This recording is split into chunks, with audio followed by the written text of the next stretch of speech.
আজকে আমি আলু বোখরার চাটনি করব। আলু বোখরাগুলো নিয়ে নিয়েছি বড় বড়, চিনি, তিল ভেজে নিয়েছি আর তেঁতুলের কাঁধ।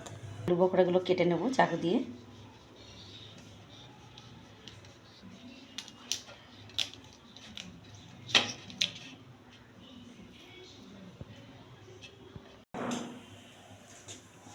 কড়াই গরম হয়ে গেছে, এখন আমি পাঁচফোড়নটা দিয়ে নেব। আলু বোখরাগুলো দিয়ে দেবো কড়াইতে।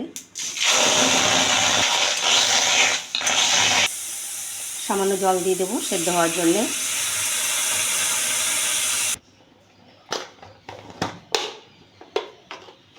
এতে সামান্য নুন দিয়ে দেবো,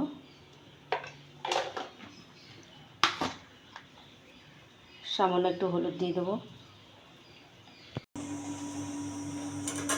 এখন আমি চিনি দিয়ে দেবো। তেঁতুলের কাঠটা ঢেলে দেবো। একটু লঙ্কার গুঁড়ো দেবো,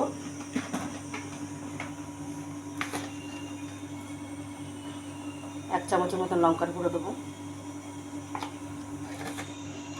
একটু ফুটবে আর নামিয়ে দেবো। আমার আলু বোখরা চাটনিটা হয়ে গেছে। এর উপর দিয়ে আমি এখন তিল দেবো। তিল দিয়ে আমি নামিয়ে ফেলবো। আজকে আমি আলু বোখরা চাটনি করেছি, টক মিষ্টি ঝাল।